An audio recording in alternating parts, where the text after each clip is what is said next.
Avatar, The Way of Water, is about Jake Sully leaving his home to hide because an old enemy is hunting him, because he for some reason thinks that will get him to leave his family alone.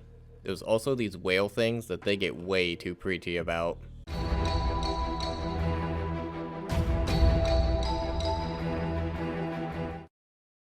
Avacorch's team takes the stupid kids prisoner, and Jake and Natiri come to save them. So, the kids run off in confusion, but Natayam decides to join the fight and it almost gets him killed. Again. And Spider gets knocked off this branch and falls. You would think this would knock his respirator off, or at least loosen it, but okay. Oh no, he got captured. Not that I care. Now Jake wants to leave with his family because Avacorch is going to find out where their home is. My father gave me this bow as he lay dying, and he said protect the people. This will protect the people. Quaritch has Spider. That kid knows everything. How is them leaving going to protect the people? Does he think that this person who was fine with destroying their tree fort with people in it is just gonna leave these people alone because he left? Yeah, I'm completely sure he's gonna say, "Oh, Jake's not here? Okay," and leave. Anyway, they have some dumb ceremony and Jake and his family leave because that's not gonna put his people in more danger at all. The people will be safe. Seriously, what the hell makes him think this will make his people safe? Whatever, they go to the Sea Clans to seek asylum. Then they go through this entire thing of whether they're gonna let him in or not, as if that's not the entire point of this movie. Oh no, what if they don't let him in and this stupid movie can end? But they let him in, so I guess this shit is gonna continue. Then there's a scene of the CGI team showing off their underwater special effects. But it's mostly to show that Jake's kids suck at swimming, but Navi Jesus automatically is super good at it. Gee, I wonder how. At the human base, I guess Spider is gonna go with Avacorch to look for Jake. But what's stopping him from running? There's a tracker built in that mast. We hit the ground and you take off. I'll have you back in 2 minutes. Oh, so they do have trackers. Then why didn't Parker put one in any of the avatars in the first movie? It probably would have came in handy now. What's their plan for this? We go Navi. That means we eat Navi, we ride Navi, think Navi, eat Upultek Navi. Then wouldn't it make sense to dress as the Navi and not like Marines, and maybe don't get human tattoos on your avatars? Alright, you know how the forest Navis have these dragon things? Well, these Navis have seal things and whatever this is. Oh look, Navi Jesus is instantly great at this. What a surprise. By the way, Corch has a dragon now, because this person who has never had any training in any of this instantly knows how to do this. Have I mentioned how much I hate this movie? Back at the Sea Clan, the kids have these jellyfish things. Wait, if they have these things that allow them to breathe underwater, why the f didn't they give them these when they were learning how to swim?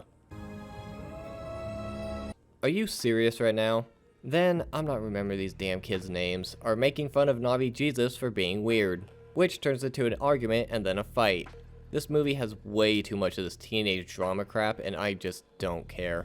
Now Jake's yelling at his kids again. He makes Loak apologize, and this dumbass decides it's a good idea to go hunting alone with these guys he just got in a fight with. So, they take him way past the area that he knows and have him hunt by pointing the crossbow at the camera, because this was filmed in 3D, and just leave him there. Then this giant shark thing chases him and tries to eat him, but a bigger fish just so happens to come by and eat the shark thing. Wasn't that lucky? Well, Loak drowned, but this whale thing saves him. They're called toucans, but let's face it, they're whales. I'm sure James Cameron won't use these things to be preachy later. This whale has a harpoon in its fin, so Loak takes it out for him, so I guess they're friends now. Also, it's missing a fin, just to make you feel sorry for it. Back at the Sea Clan, this kid tells Jake what they did to Loak, because I guess they didn't even notice he was gone? So they go and get him, and Jake spends more time yelling at him. Any more trouble, a jerk a knot in your tail. Why did that line sound so awful? Any more trouble, a jerk a knot in your tail. Anyway, apparently this whale is an outcast for killing or something, so Loak goes to talk to him about it. Are you ready for the dumbest, funniest thing in this? Just wait, it's coming. Bro, that's disgusting. Why do they say bro so much in this movie? Seriously, they say it like 100 times, and I don't know why. Meanwhile, the other kids go to the Sea of Souls. It's like the Tree of Souls, but underwater. Then Navi Jesus connects with it, has some vision of grace, asks her about her father, and then this happens. I shouldn't laugh because she's having a seizure, but what was that? Anyway, then Norm brings the medical equipment for her. Wait, how did they contact Norm? How far out do these communicators reach? Wasn't the whole point of them leaving to hide so no one knew where they were? I don't care, because the only reason for it was so Avacorage could somewhat find where Jake's at. So he teams up with some whalers to find him. Meanwhile, the whale things return to the Sea Clan, and the Navi are all excited because they're able to talk with them like they're people. Like, how's your family doing?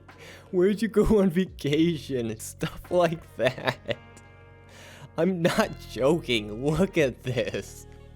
I see you, sister. I am happy.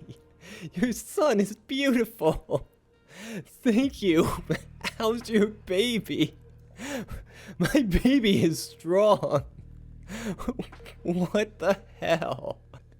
James Cameron came up with this idea, wrote it in the script, filmed it, put it in the movie, and never once thought about how hilariously stupid this is? Okay then. When I saw this in theaters, I started laughing as I watched 3 or 4 people leave and never came back. Anyway, meanwhile, Avacorage goes to one of the villages looking for Jake, but they don't know where he is. So how does Quaritch respond? Shoot that animal. Huh. You mean the person who was fine with destroying their tree fort with people in it isn't gonna be like, oh, you don't know where Jake is? Okay, and leave? Who could have predicted that? I'm calling it now, he already killed Jake's Forest clan because they didn't know where he is. Spider convinces Avacorage they really don't know where he is, so they burn the village like a bunch of assholes and leave. It's almost like Jake is more trouble than he's worth. But this strategy isn't working, so they decide they're gonna go whaling with the whalers to piss the Navi off. But first, back at the Sea Clan, Loak swims into his whale friends, who's supposed to be a murderer, mouth, so it can show him why it's an outcast. It turns out it didn't actually kill anyone, but it tried to lead a group of whales and Navi against the whalers and got them killed. So he tried to defend them against people who were going to kill them anyway. Why is he an outcast for this? They came to believe that killing, no matter how justified, all killing was forbidden. This is the Tulkun way. So they're not supposed to kill anyone for any reason. I'll be sure to keep that in mind for later. And everyone is mad at Loak for bonding with it. Yeah, these kids led him to a dangerous area and left him to die, but he's the asshole for being friends with the whale that saved his life. We then get a 6-minute scene of a graphic tutorial of how they hunt and kill the whales, including messing with their echolocation, puncturing inflatables into their body, stabbing them with harpoons that explode in their body, all the while the whale is screaming in agony and then the baby is crying next to his dead mother's body.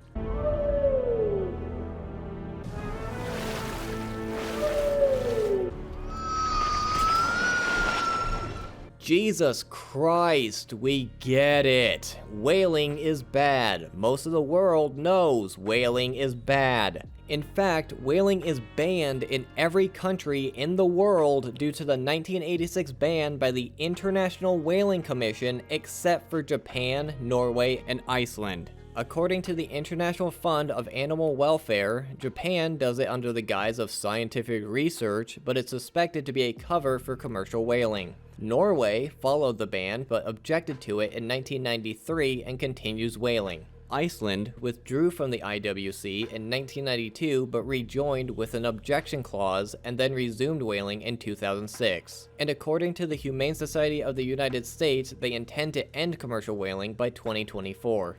Despite these countries continuing whaling, they still have a catch limit and report how many and what species of whale they catch, along with scientific data to the International Whaling Commission according to their website. I'm not saying you shouldn't talk about whaling in your movie, and I'm sure as hell not defending it. But what I am saying, James Cameron, is there's no need to spend a quarter of your science fiction movie shoving the idea that whaling is bad down your audience's throat, when most likely the vast majority of them already know that and agree with you. Why else would it be banned in the entire world except for 3 countries? So what are they doing this for? That's it. Amarita. This little vial here is worth like 80 million. This stuff just happens to stop human aging, like, stops it. Okay, first of all, that's bull. Second, forget my cryo chamber argument for going to planets that are too far away if they have immortal juice now. Third, what? I don't even want to get into how much that doesn't make sense. The whales have juice that makes people immortal? Seriously? And it's not that it just stops it for a short time, because he emphasizes stops, which means it stops forever. And there's no way they found this out in a year. Even if they did all the research, found this out, got the equipment, killed a whale, harnessed the Ameridium, and injected it into someone on their first day back to Pandora, unless they injected it into an infant and it just stopped aging, there's no way they're gonna know it completely stops the aging process in a year. So I would have to assume that they were doing this when they were last here 20 years ago. In which case, why the was Parker wasting his time with unobtainium when he could have made a lot more money harvesting this bullshit? He doesn't care about the creatures, he doesn't care about Earth. All he cares about is making money. And there's no way he wouldn't be focusing on this. Except it's probably because James Cameron didn't think of this for the first movie. It was at this point I watched 4 or 5 more people get up and walk out of the theater and never come back. Which is what I should have done. Because this movie. We are 2 hours into this, and I feel like nothing has happened. Jake takes his family away from their home as if that's going to stop Avacorage, but I'm pretty sure he would just kill everyone there if they said they didn't know where he is. But Norm comes later on, so I guess he doesn't go there? I don't know. But speaking of Quaritch, why does his group never actually try to blend in when they literally talk about trying to blend in? I agree it's a good plan, but they never actually do it. They just go from village to village, threatening people, burning down their homes, and then leaving. That's not what blending in is. The events at the Sea Clan are so slow, it seems to take forever. Nothing important happens. It's just a bunch of teenage drama crap and Jake's family learning the ways of the sea people. And they try to make Kiri a mystery as if it's not blatantly obvious she's Navi Jesus. I genuinely found the talking to whales thing hilarious because of how stupid it is. I can't believe James Cameron put this in the movie and thought it was a good idea. And whaling is bad is such a weird message to shove down your audience's throat. If whaling was legal in most of the world, I guess I could see doing this message, but it's only legal in 3 countries, so I don't know who this message is for. It's not like those 3 countries are gonna watch your movie and then change their minds. Also, did James Cameron seriously come up with that immortal juice and just expect people to accept it? What about this stops human aging? Does that mean the whales don't age, but they do because they have children who grow up into adults? Do they only age to a certain age then stop? But then why are they having children? Does this work with any other creature other than humans? This raises more questions than there needs to be, and it makes Parker look like an idiot because he wasted the entire first movie and got himself kicked off the planet harvesting this unobtainium crap, when he could have been harvesting aniridium and made twice as much money in half the time. The acting is about the same as the first movie. Sam Worthington still acts like he has no idea what's going on. He doesn't sound convincing when he's scolding his kids, and he sounds awful when he's supposed to be concerned for them. Sigourney Weaver is pretty good as Kiri. It's interesting watching her play a different younger character, and she's still great at acting in an all CGI environment. Stephen Lang is the best actor as Quaritch, even if I hate the idea of him being an avatar. He knows how to use the motion and facial capture really well, and he's fantastic at playing the part of a father and a soldier. The CGI of the Water Clan area is fantastic. I like how the water Navi have fish-like features, like their thicker limbs and tail and webbed fingers. The underwater environments look great with its bright colors and how things really look like they're floating. The Tucuns look great and are possibly the most realistic looking creatures in this. We are 2 hours into this, and I don't think a single thing has made sense, or failed to raise more questions than answers. There's an hour left, and I don't think it's gonna get any better. If you want to see an uncensored version of this video, or any of my other videos, check out my Patreon. If not, I appreciate you watching my video here too. Don't forget to do the YouTube stuff, and thanks for watching.